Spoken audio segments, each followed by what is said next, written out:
Hello everybody, another video for you this week.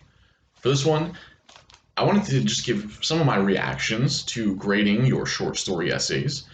Those grades are now up. There's also comments. So I would ask that you go through and look at the comments that I posted. I did spend a long time doing them. I tried to ask questions or give suggestions, or if I just felt something wasn't working, maybe I'll let you know that too.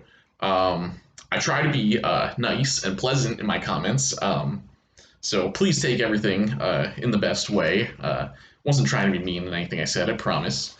Was more just trying to point you towards a direction that I think we can do better for the next essay, right? So, that'll also, I'll try to explain in those comments why I gave you the grade that I did. So check out all of that. Some things that I wanted to mention. Okay. So, okay, all right, I'll start with this one.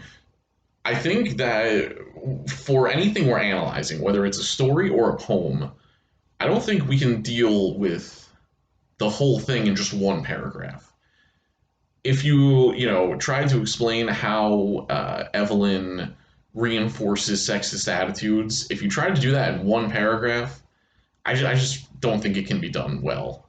There's too much. There's too many things to look at. We need to give quotes to back up what we're saying. We need to connect that back to the thesis. We probably need to bring in an outside source to help explain what we're talking about. And I just think we need to do more to organize. If you only have one paragraph to analyze a story, it's not going to be organized enough. You're going to have pieces of summary. You're going to be moving from one point to the next. You're going to have more than one main point about a story. So I think you need more than one paragraph per thing you're talking about. Same thing with poems for the essay we're currently working on. If you're going to talk about a poem, I would do it for more than one paragraph. Because if you're going to fully analyze it, which you should, if you're including it, you need to really analyze it. You need direct quotes from it. You need more than one paragraph. Another thing I wanted to mention for the titles of things. I think I've said this before, but short stories get quotation marks for a title of a short story. The title of a book, of a full-length book, would get italics. So it's like the bigger thing gets italics, the smaller unit gets quotation marks. Poems get quotation marks. The book of poetry gets italics. So remember that for this upcoming essay, that poems should get quotation marks. Okay, here's another one. I I know this is tough to do, and I have an essay that we're going to look at next week to try to help with this. But we want to try to avoid using kind of overly general statements or like cliches or truisms. Like the meme of people saying like we live in a society. We want to try to avoid saying stuff like that, just because I think it's so overly general as to be kind of meaningless. I hesitate to do this. I didn't want to do this, but I had an example just from somebody's essay. I apologize to this person. I'm not trying to single you out. You're not the only one who did this. Other people did this. This was just one that jumped out to me. So please don't take this the wrong way. But I think we can all learn from this kind of example. So like I was reading an essay that said, it had a sentence, women play a very important role in society. And that's fine, and that's true, right? Of course women play a very important role in society. But that's the kind of sentence to me, it's like, do we need that sentence? Like what are we really getting out of that sentence? Like, do you think your reader didn't already think that? Do we think that the reader was like, oh, women, they don't play a big role there or whatever, fine, even though they're half the population? I just think that we have a tendency to give these kind of truisms, like nobody's perfect, or something like that, or like we all know honesty's the best policy, or like I really would encourage you guys to stay away from these things because for a reader, and I'm not just saying me, I think for any reader, our eyes just kind of glaze over when we read something like that. Um, and I think part of the reason that we do this, and it's not our fault, right? I know that teachers have kind of programmed us to do these things. That this is the kind of stuff that teachers have been telling you to do that'll get you a good grade, to say these kind of overly general, smart sounding statements like women play an important role in society. But I just don't think that it's going to connect with the reader. I think that I think we have I think maybe part of it is our tendency to just bullshit an essay, and I use that in the kind of colloquial way that we talk about, like just trying to get an assignment done. This is what I used to say to my friends. I just need to bullshit this essay real quick. I'll just bullshit my way through it. And I thought, at the time, it seemed like this was a smart thing to do because you're like, all right, I'll just get it done, right? I'll just say a bunch of stuff. It doesn't really matter what it is, and I'll just get the essay done. And it might seem like that's the smart thing to do, but trust me, it isn't. Maybe, that stuff works in high school very well, right? And maybe even for some college classes. But when you get to higher level classes, I just don't think it's going to work. I think the professor is going to realize that you're kind of just stalling and filibustering, and that you don't really have much of substance to say. They're not going to like that. And the other thing is, yeah, it just feels like running out the clock. It's like taking a knee in football, or or whatever. Like when NBA teams just try to dribble the clock out, and the other team has to foul them or whatever. Um, yeah, we have a tendency to just try to bullshit stuff, and there's a few things. I don't think that's actually the easiest way to write the essay. I think that bullshitting stuff can be painful. I think that it hurts to do that because we're like, oh my God, I don't care about this. What am I going to say? I'll say this. And I think if we just, try to care even a little bit about the subject, it can be much easier to actually write it. Because then I think writing something you actually believe is easier than writing something that you don't believe, something that you're just saying to get the necessary length or whatever it is. So I know you guys might not like the stories or the poems that I choose. I know that they might not be interesting to everyone. But I think if you find some way to connect with this and at least like give your own thoughts and be interested in giving your opinion, it'll make it easier to write. The writing will be more interesting and engaging for the reader, and you'll get a better grade also. So again, I'm not trying to attack you guys, I feel like we're trained to bullshit our essays, because of the assignments we've gotten in the past, because of the way teachers have graded our assignments, where they act like all they care about is spelling and commas and stuff like that, and they don't seem to actually read what we write. I promise you, I'm actually reading it. I'm engaging with the ideas. I care about this stuff. So let's let's try to avoid like these cliches or overgeneralizations. Just tell me what you think. Tell me what you really think. And I think it'll be easier for you to write the essay, and I think you'll get a better grade as well. Okay, some other things.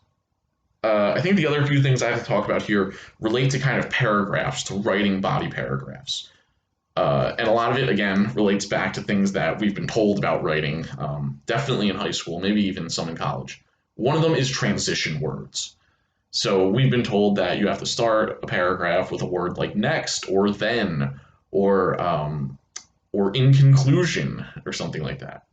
I would avoid doing this because I think as readers we kind of feel like this is unnecessary. I mean, we don't, and we don't really think about how the things connect to each other. We just put next on the front, and that's supposed to make it transition to the next thing.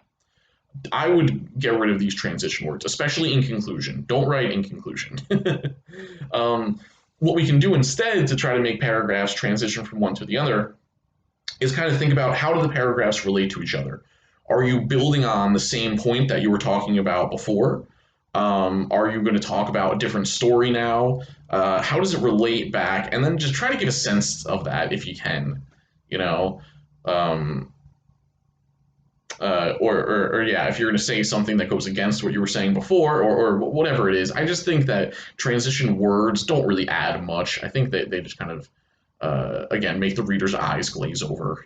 So I wouldn't worry about transition words. If you want to make sure the paragraphs transition, just try to or I think thinking about the order of paragraphs helps with that too. If our paragraphs are in like a logical order where we know why this is the second paragraph and this is the fourth one and whatever, it'll feel like it flows a little more. Or if you're going to change on to talking about a different poem, you can say, another poem that does this is this one, and then move on to that. But I think, next, then, in conclusion, at the beginning of paragraphs, then I don't think that does much for us. Okay, this is a big one. I think another good move is to end body paragraphs by connecting back to your thesis. This might seem like formulaic or silly, but really you just want to make sure that at the end of your paragraph, your reader knows how what they just read goes back to your argument. right? Because all of our paragraphs are supposed to be expanding on or giving evidence for our thesis. So, kind of the worst case scenario is that your reader finishes one of your paragraphs and then they're like, I don't know what this has to do with your thesis. You know, like if I finish reading a paragraph where you're summarizing some stuff that happens in Evelyn, and I get to the bottom of it, and I'm like, well, how does this show us that Evelyn reinforces sexist attitudes? If I'm asking that question, then the paragraph hasn't done its job. It hasn't furthered your argument. So I would encourage you to try to end paragraphs by explaining how all the stuff that you said goes back to your thesis. Because it can be easy for the reader to kind of forget. Because it's like when you start the paragraph, it's like, all right, Evelyn does this thing. And then you have to give us a bunch of quotes, and then you have an outside source, and you're explaining all this stuff. And then by the end of the paragraph, I would just wrap back around and be like, okay, and this is what we achieved in this paragraph. This is how the paragraph fits in with the larger argument. Just because you want to make sure that the reader gets that from your paragraph. Um, yeah, I think those were kind of the big ones there. I'll emphasize again introducing and explaining quotes, introducing them so that they don't just feel like they're dropped in out of nowhere, and explaining them again, connecting the quotes to the thesis as well. Everything, it needs to be clear how everything you're talking about is going towards the same argument, right? That's got to be clear. And I know sometimes we might feel like we're over explaining or we're repeating ourselves or something, but I would always rather have you over explain than under explain. So have that in mind. All right, a couple other things I wanted to mention. So for the sources, I know that I've asked for outside sources, right? I think on the poetry essay, I'm asking for 3 outside sources. Poems, stories do not count as outside sources, right? They're not outside. I'm trying to be clear about this. I did say this now on the poetry assignment sheet that you should read through. Make sure you've read through the poetry assignment sheet, poetry essay assignment sheet at this point that I posted on Moodle. But yeah, the stories do not count as outside sources. The poems do not count as outside sources. Outside sources are essays, articles, books, stuff like that you have found. Also, similarly, the work cited does not count as part of the page requirement. So when I say you need 4 pages, that means 4 pages of essay and then another work cited. So 5 total. I said that specifically on this as well. Oh, another thing that's related to sources. I don't want to see people using these like study guide websites as sources, like Grade Saver or Lit Charts or what's the other one? Spark Notes, or any of that. Don't use those as sources. Those are not academics. Those are not professionals writing that stuff. That's probably somebody that they paid like $50 to write up a summary that people can use to cheat on their reading quizzes or whatever. That stuff's it's just not academic. We need to be at a higher level than that. So I don't want to see you using those like summaries from these like homework help websites. Find something better. Find something more substantial. It's out there. I promise. You can find it. You got to dig a little bit. Do some more extensive research. For this essay, I'm providing like a lot of essays for this because the poems are such short reading. With the short stories, those are pretty substantial reading on their own. So I didn't want to hit you with too many extra essays. But for the poems, since they're so short, I am giving you a lot of essays. So you could use Making Civil Rights Harder, Letter from Birmingham Jail, Message to the Grassroots. Those would all be good outside sources to try to use for this essay. All right. I think that's all my main reactions here. So get in touch, send me an email if you have any questions about the comments that I left on your essay. If you're unsure why you got the grade that you did, again, please email me and I'll be happy to try to explain it. Or if you want to set up a video meeting about your essay, want me to try to explain how you can do better next time and stuff, we can definitely do that as well. Just reach out, I'm always available. And I'll see you all soon.